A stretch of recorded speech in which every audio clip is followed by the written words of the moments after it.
Thank you so much. I'd like to welcome you to Jim and Val's Variety Hour. Kathy, featuring Kathy Basham. Right now we'd like to do a tune for you. Kind of gets up and moves a little bit. It's one called March Around the Throne.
got your mouth full and your hands full and everything else.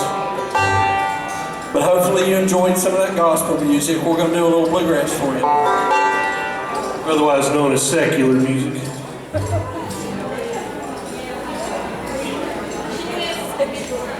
Secular.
We're going to introduce the mandolin player.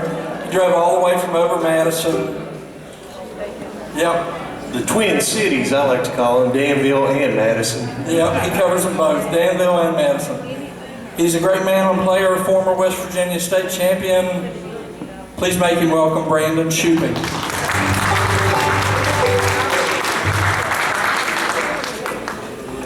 And on the bass, a former employee of the Lincoln County Board of Education, former substitute teacher, former guitar player. She's playing bass this evening. My wife, 32.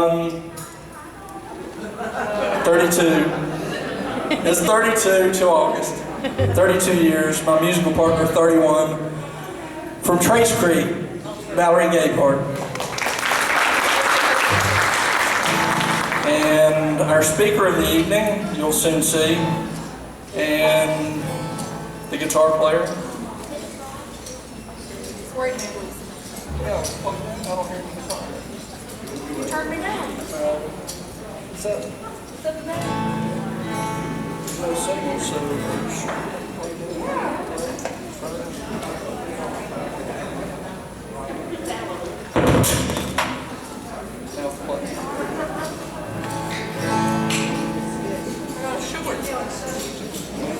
short.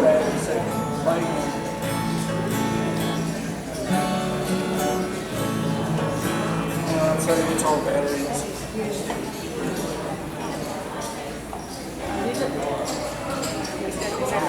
Rock this a long time.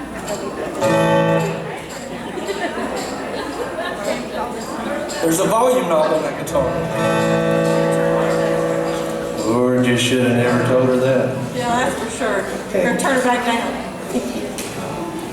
She is a cancer survivor, as she'll tell you.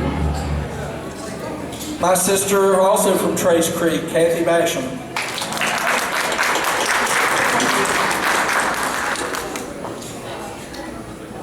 Okay, that's my cue, I guess, to introduce to you the banjo players, harmony singer, the leader of Steadfast and Jim and Mallory Gatehart's Bluegrass Band. It's my brother. He's also from Trace Creek. He's also your Lincoln County prosecutor. Please make welcome Jim Gabehart.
Show you some hop picking again on a couple songs some of you might recognize from Hee Haw. We got a couple more prizes. I need Roberta Stump. Oh, close. Roberta Dyer. Liz Stump.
sensitive, folks.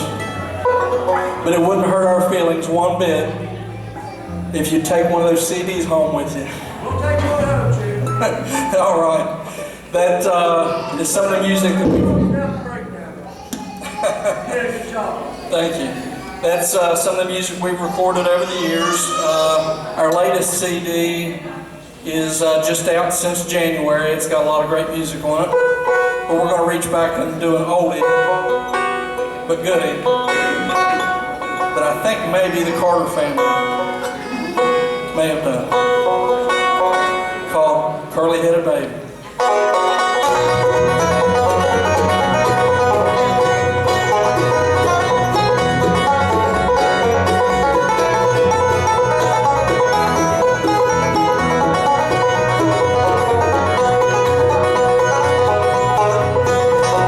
She's my curly-headed baby, used to sit on daddy's knee.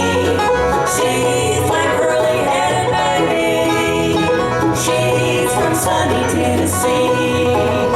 Well, I have loved her since I met her, more than words could ever say. I could never love another, no one else could make me feel this way. She's my curly-headed baby, used to sit on daddy's knee. She's my curly-headed baby, she's from sunny Tennessee.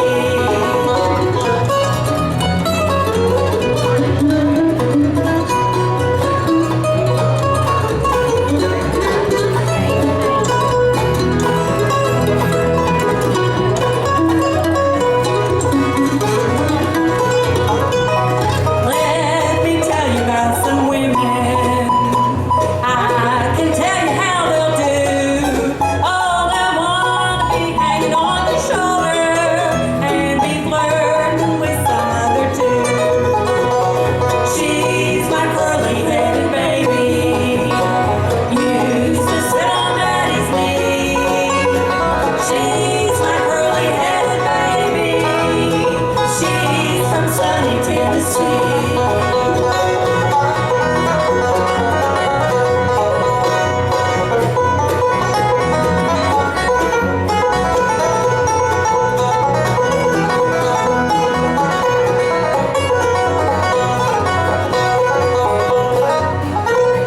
She's my curly-headed baby, used to sit on daddy's knee.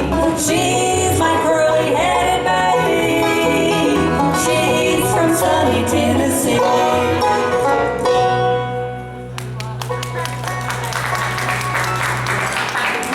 One other thing I want to mention before we do this last song is that the Lincoln County Commission and Parks and Recreation Commission put on every year a big bluegrass and gospel festival at the Mud River Dam. How many of you have ever been out there? Show of hands. Well, that's good. Where have the rest of you been? Over on the table we have flyers. That's not flowers like you have on your table, but flyers. That's pieces of paper with information on them about the festival. We've got a lot of great groups coming. I know those of you that listen to gospel music know who Gold City is. Gold City's coming to Hamlin, West Virginia. And a lot of great groups, bluegrass and gospel, all day Saturday bluegrass, all day Sunday gospel. And we're going to finish with one that I'm sure you've probably heard a time or two. We want to thank Trina and everyone associated with it for all their hard work and for inviting us to be here. We're happy to be a part of it. And looking forward to the Relay for Life. Ready?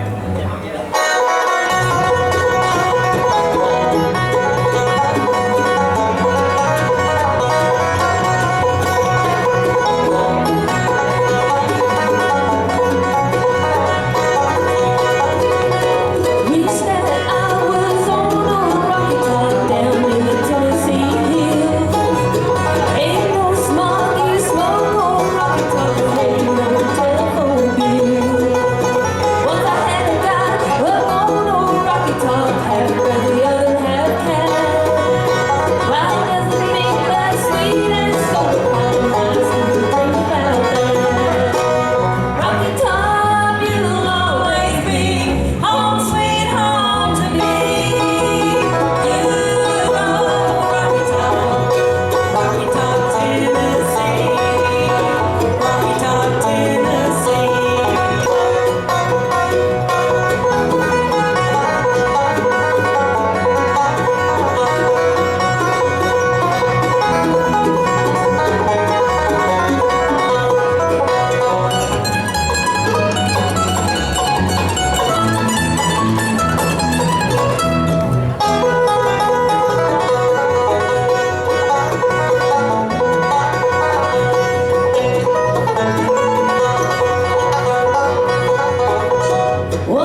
I know.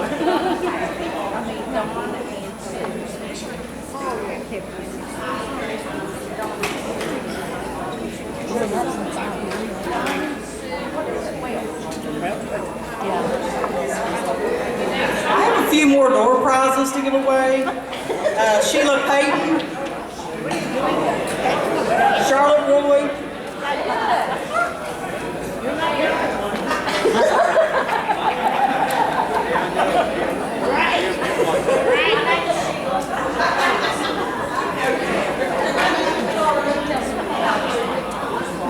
Debbie Sykes,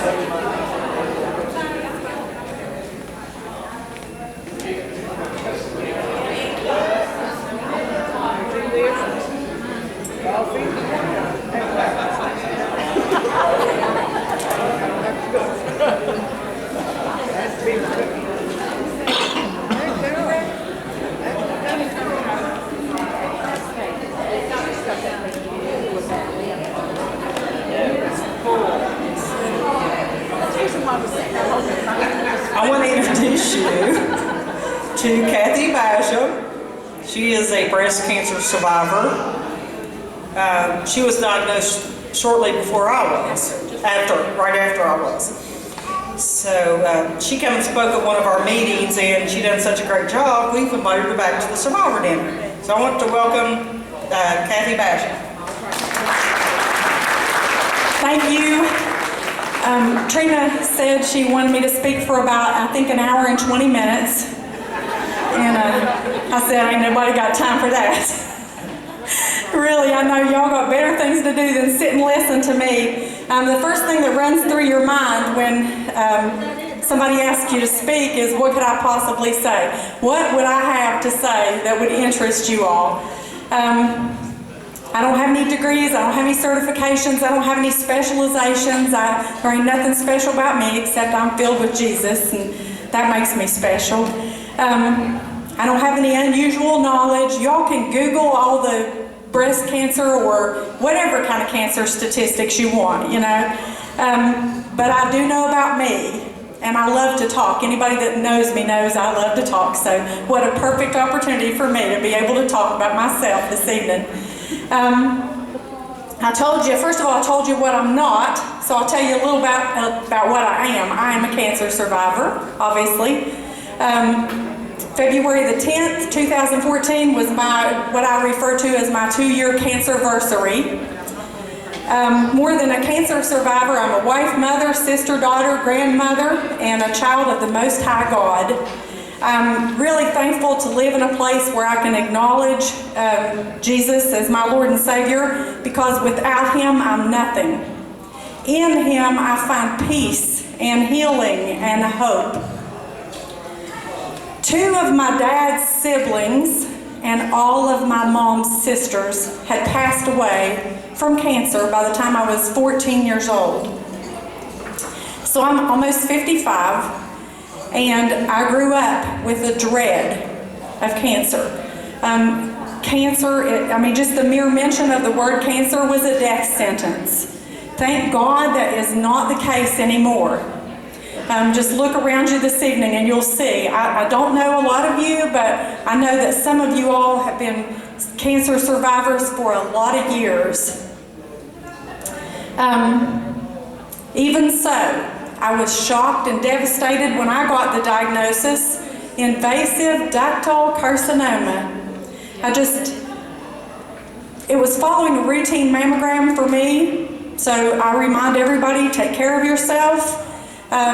Nothing prepares you for a phone call that says, well, we hoped it wasn't cancer, but it is. You need to get some family members or somebody and come in and sit down. We need to talk about your treatment plan. It just throws you into a fire. You know, you get thrown into the fire quickly.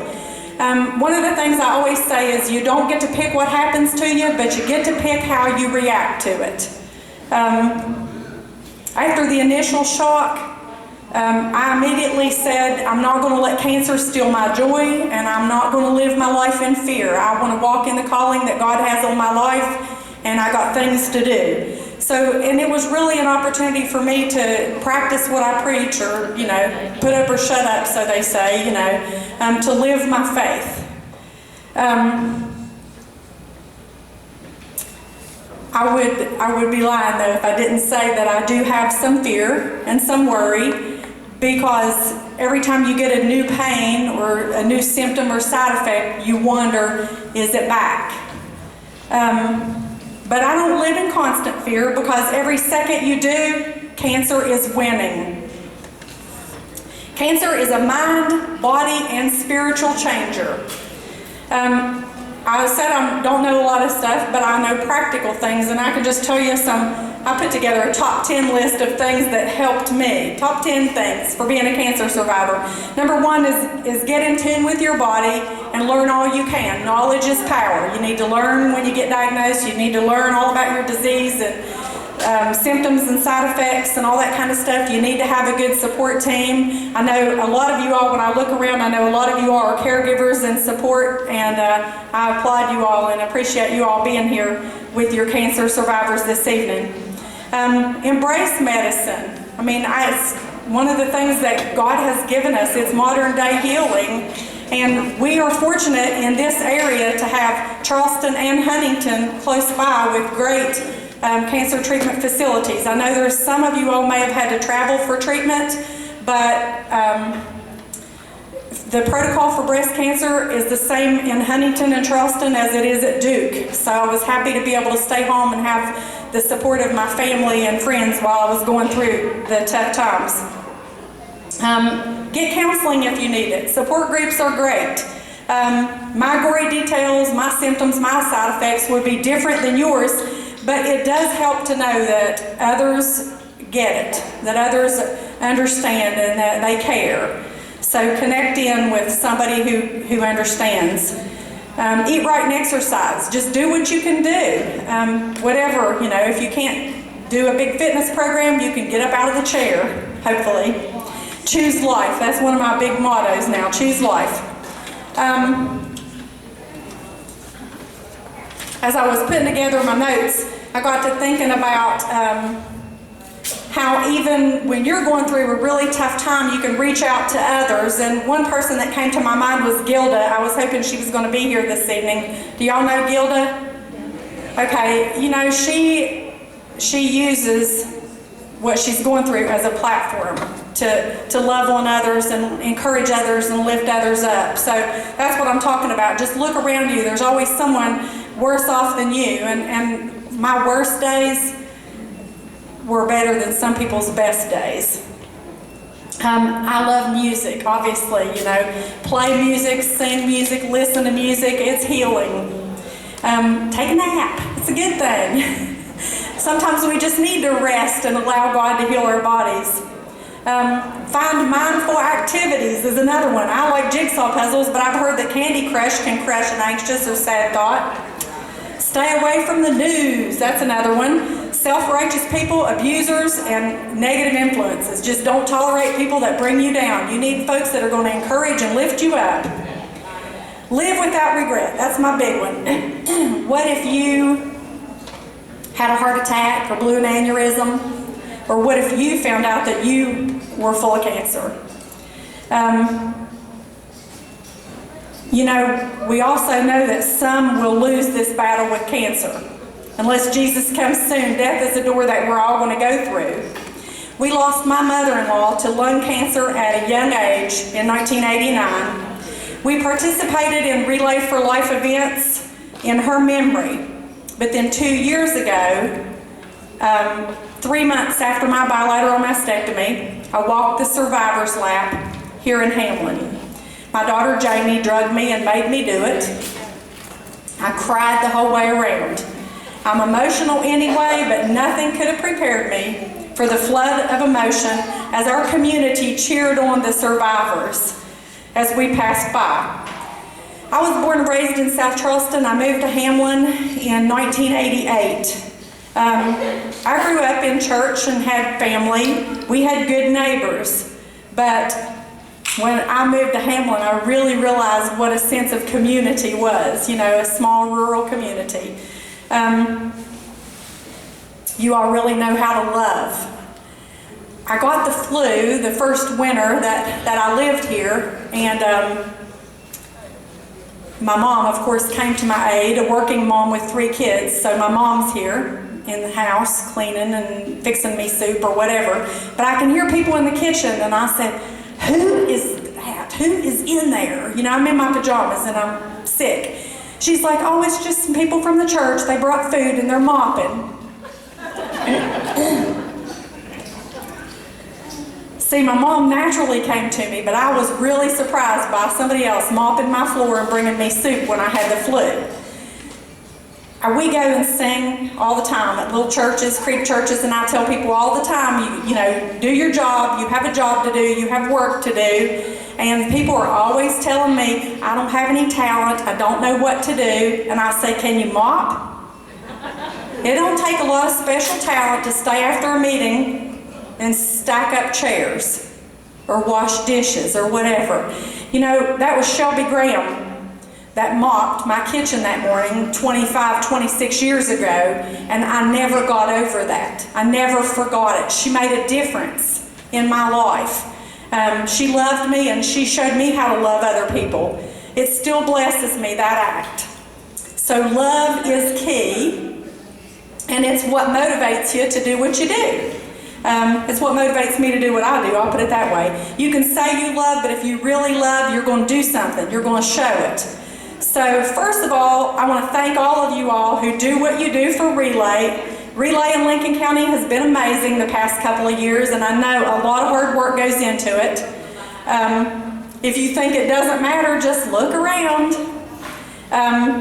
Little is much when God is in the arrangements, and I always say together we can accomplish more than any of us could on our own. So keep on loving and keep on doing. I saved this till last because I knew I would cry. Bless your heart. But for those of you all that know us, we've been singing gospel music in Lincoln County for a long time. And Charles Elkins has been an important part of Steadfast.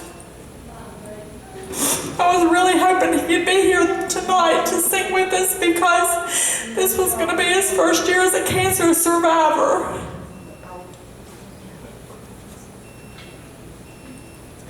Charlie was a good example of love and community. You all, one of my favorite scriptures is, I set before you life and death, blessings and curses. Choose life. When you choose Relay, you are choosing life. Let's all make this Relay one to remember, one they'll never forget, and let's do it for Charlie.